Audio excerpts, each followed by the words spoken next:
Hello everyone, আসসালামু আলাইকুম। Nasrin crafts and ব্লগসের পক্ষ থেকে আপনাদের সবাইকে স্বাগতম জানাচ্ছি আমার নতুন আরও একটি লাইফস্টাইল ব্লগ ভিডিও দেখার জন্য। আশা করি যে যেখান থেকে আমার এই ভিডিওটি দেখছেন আল্লাহ তাআলার অশেষ রহমতে ভালো আছেন।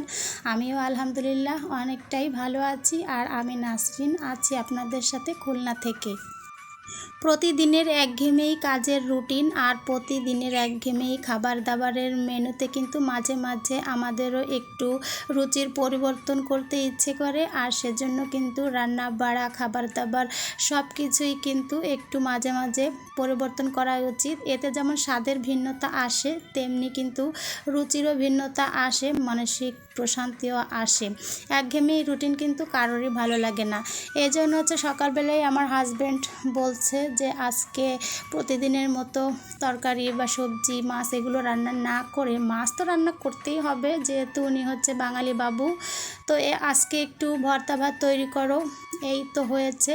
একে তো সকালবেলা প্রচুর কাজের চাপ, কারণ আমাকে কিন্তু 8:30টার মধ্যেই সকালের নাস্তা প্লাস খাবার তৈরি করতে হয়। তারপর যদি ভর্তা ভাত তৈরি করতে হয় তাহলে তো আরও অনেক ঝামেলা, কারণ একটা তরকারি রান্না করতে গেলে, মাছ রান্না করলে যতটা সময় না লাগে, এই ভর্তা করতে কিন্তু অনেকটা সময় লাগে।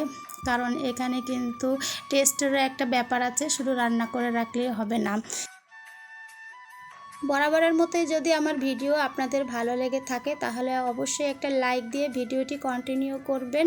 চাইলে চ্যানেলটিকে সাবস্ক্রাইব করে আমার পরিবারের একজন সদস্য হয়ে থেকে যেতে পারেন। আর পাশে থাকা অল অপশনটিকে অবশ্যই প্রেস করে দেবেন, যাতে আমার পরবর্তী ভিডিওর নোটিফিকেশন খুব সহজেই আপনার মোবাইলে পৌঁছে যায়। আপনি আপনার সময় সুযোগ মতো ভিডিওটি দেখে নেবেন। আর এই যে এখন সকালে এই বিছানাটা গুছিয়ে নিলাম। বিছানার উপর 2টা কাঁথা ছিল, কাঁথা 2টাও গুছিয়ে নিলাম। মশারিটা কাভারের মধ্যে একটু পরিপাটি করে সব কিছু মোটামুটি গুছিয়ে নিলাম, কারণ বিছানাটা গোছানো থাকলে না কাজ অনেকটাই কমে যায়। এখন শুধুমাত্র একটা বিছানায় গুছিয়ে নিলাম, কারণ সকালের নাস্তা তৈরি করতে হবে, আবার দুপুরের রান্নাটা করেও হাজব্যান্ডকে খাবার দিয়ে দিতে হবে। তার উপরে তো আজকে হাজব্যান্ডের আবদার ভর্তা ভাত তৈরি করতে হবে। আমি যতই পরিশ্রমের কাজ হোক না কেন, আমার হাজব্যান্ড মুখ দিয়ে যদি কোনো কিছু বলে, আমি আমার শেষ নিঃশ্বাস পর্যন্ত চেষ্টা করে যাই তার আবদারটা রাখার জন্য। একদিকে বিছানাপত্র গুছিয়ে নিচ্ছিলাম, আর সেই সঙ্গে সঙ্গে কিন্তু একটু পরিকল্পনাও করে নিচ্ছিলাম যে কি ভর্তা করব আর কি রান্না করব। যেহেতু সকালবেলায় সময় খুবই কম থাকে, তাই ফজরের সালাতের পরপরই রান্নার সব আইটেম গুছিয়ে কাটাকুটো করে রান্না করতে চলে আসি। এই যে শুকনা ঝাল নিয়েছি, কাঁচা ঝাল নিয়েছি, বেশ কতগুলো রসুন পরিষ্কার করে নিয়েছি, আর অনেকগুলো পেঁয়াজ কেটে নিয়েছি। যতগুলো লাগবে ব্যবহার করব, আর যেগুলো না লাগবে রেখে দেবো। এই যে এখানে রুই মাছ নিয়েছি রান্না করার জন্য, আর চিংড়ি মাছ ভর্তা করব, ডিম ভর্তা করব, আর যে মসুর ডাল ভর্তা করব। সেজন্য রসুন, পেঁয়াজ, কাঁচামরিচ, শুকনো মরিচ সব কিছুই একসঙ্গে কেটে বেছে পরিষ্কার করে এখন রান্না করতে চলে এলাম। এই যে প্রথমেই শুকনো ঝাল একটু ভেজে নিচ্ছি, কারণ ভর্তার মধ্যে কিন্তু কাঁচা ঝাল দিলে খুব একটা টেস্ট লাগে না, যদিও শুকনো ঝালে প্রচুর গ্যাস হয়। তারপরে এটা সবসময় তো আর খাওয়া হয় না, ওই যখন ভর্তা ভাত খাই তখন এই শুকনো ঝালটা দিয়েই খেলে বা ভর্তা করলে অনেক বেশি মজা লাগে।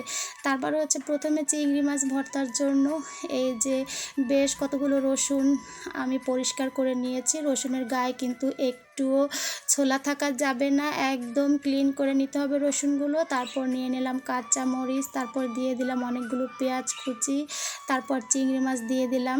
চিংড়ি মাছ যতটুকু নিব তার বেশি এই পেঁয়াজ, রসুন, মরিচ এগুলো নিতে হয়, তাহলে ভর্তাটা কিন্তু একটু না অনেকটাই খেতে মজা হয়। তারপর সামান্য লবণ, তারপর সামান্য হলুদ দিয়ে চিংড়ি মাছ, ঝাল, পেঁয়াজ সব কিছু খুব ভালোভাবে ভেজে নেব। এরপর ডাল ভর্তার জন্য ডালটা ওই যে কারি কুকারে গ্যাস সাশ্রয় করার জন্য যতটুকু আর কি করি, সেই কারি কুকারে চড়িয়ে দিলাম। আর এই মসুর ডালের ফেনাটা না শরীরের জন্য অনেকটাই ক্ষতিকর, এটা আমি শুনেছি এবং দেখেছিও নিউজে। তো লবণ দিয়ে ডালটা চড়িয়ে দিয়েছি সিদ্ধর জন্য, এখানে অন্য কোনো কিছু আর দেইনি। আর আস্তে আস্তে যখন ডালে বলক চলে এসেছে, আমি যতটুকু সম্ভব ডালের এই সাদা সাদা ফেনাটুকু ফেলে দেওয়ার চেষ্টা করছি। এখন হচ্ছে কড়াইতে আবার তেল দিয়ে দিলাম। তেলটা একটু গরম হয়ে গেলে আমি হচ্ছে রুই মাছের গায়ে লবণ হলুদ সব কিছুই আগে থেকে মেখে রেখেছি, সেইগুলোই এখন ভাজতে দিয়ে দেবো। আসলে একটার পর একটা কাজ সকালবেলা খুব দ্রুততার সহিত আমাকে করতে হয়। এখানে কোনো রকম রেস্ট নেওয়ার কোনো সুযোগ নেই। সারাদিন যত ইচ্ছা রেস্ট নেওয়া যাবে, কিন্তু সকালবেলায় এই তড়িঘড়ি করে সব রান্নাগুলো সময়ের মধ্যে কমপ্লিট করতে হবে। মাছ ভাজতে দিয়ে হচ্ছে আমি এখন চলে এসেছি যেই চিংড়ি মাছের ভর্তাটা এতক্ষণ ভেজে নিলাম ওটাই বাটার জন্য। আসলে আমার রান্নাঘরটা না অনেক ছোট, তাই ওখানে আমি কোনো কাজকর্ম দেখাতে পারি না। যেই কাজই করি না কেন আমার হচ্ছে টেবিলের উপর এসে করতে হয়, আর যেহেতু ভিডিও করি তো হচ্ছে ওই ক্যামেরাটাও এখানে এনে করতে হয় ভিডিওটা। আর এই যে এখন হচ্ছে আমি পাটার মধ্যে শিল পাটা আর নোড়া বলে অনেকেই, কেউ পাটাপোতা বলে, কেউ শিল বলে, কেউ নোড়া বলে। তো এখানে হচ্ছে আমি বেটে নিচ্ছি। আপনারা চাইলে হচ্ছে ব্লেন্ড করে নিতে পারেন, কিন্তু আসলে হচ্ছে ভর্তার আসল স্বাদই হচ্ছে এই পাটায় হাতে বেটে ভর্তা তৈরি করলে যতটা মজা লাগে আপনি কিন্তু ব্লেন্ডারে ব্লেন্ড করলে অতটা মজা লাগে না। আর আমার যারা কিন্তু গ্রামে যখনই এই ভর্তা তৈরি করে তখন ওরা কিন্তু কী করে জানেন, ভর্তা তৈরি করার পর পাটার উপর গরম গরম ভাত দিয়ে মেখে খেয়ে ফেলে। ওদের কাছে কিন্তু ওইটা নাকি অনেকটা টেস্ট লাগে। তো যাই হোক, ভর্তাটা আমি মেখে নিলাম। ফাইনালি একটু সরিষার তেল দিয়ে দিয়েছিলাম। আর বাকি যে ভর্তাগুলো করব সেইগুলো হচ্ছে সব এই যে টেবিলের মধ্যে নিয়ে আসলাম।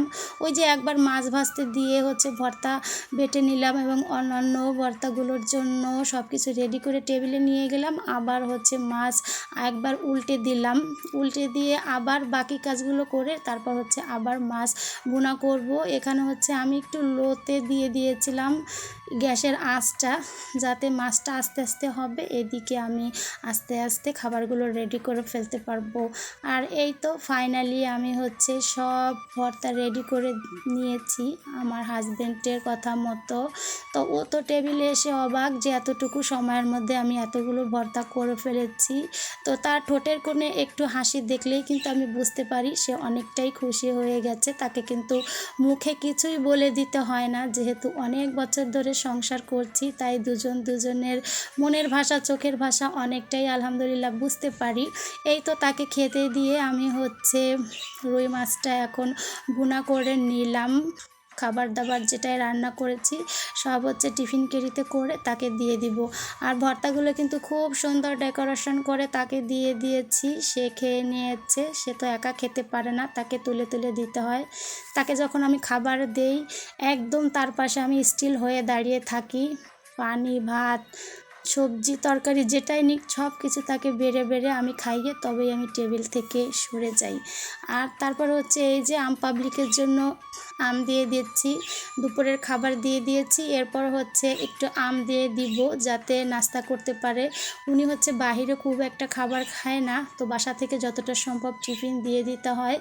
তো যতদিন পারি দিয়ে দিই, যেদিন না পারি সেদিন বাইরে ওই একটা চা বিস্কুট খেয়ে নেয়। তো এখন যেহেতু আমের সিজন, মৌসুমি ফলের সিজনে বাইরে থেকে খুব একটা উনি টিফিনটা খায় না, ওইটা হচ্ছে আমি বাসা থেকেই দিয়ে দিই। যেমন আম, কাঁঠাল, জাম, লিচু এগুলো সব সময় আমি দিয়ে দিই।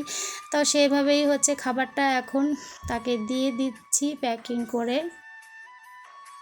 গরম গরম ভাতের সাথে বিভিন্ন আইটেমের এই ভর্তাগুলো না খেতে সেই স্বাদ হয়েছে। যদি আপনাদেরকে একটু খাওয়াতে পারতাম তাহলে বুঝতে পারতাম আলহামদুলিল্লাহ কতটা টেস্টি হয়েছে। আর এই যে তাকে এখন সব কিছু গুছিয়ে দিয়েছি, দুপুরের খাবার গুছিয়ে দিয়েছি, দুপুরের খাবার আগে যে একটা নাস্তা করবে সেটাও গুছিয়ে দিয়ে তার হেলমেট, ঘড়ি, চাবি, খাবারের ব্যাগ সব নিয়ে আমি দাঁড়িয়ে থাকবো। তিনি হচ্ছে জুতাটা পরে এইগুলো আমার হাত থেকে নিয়ে আমাকে বিদায় জানিয়ে চলে যাবেন।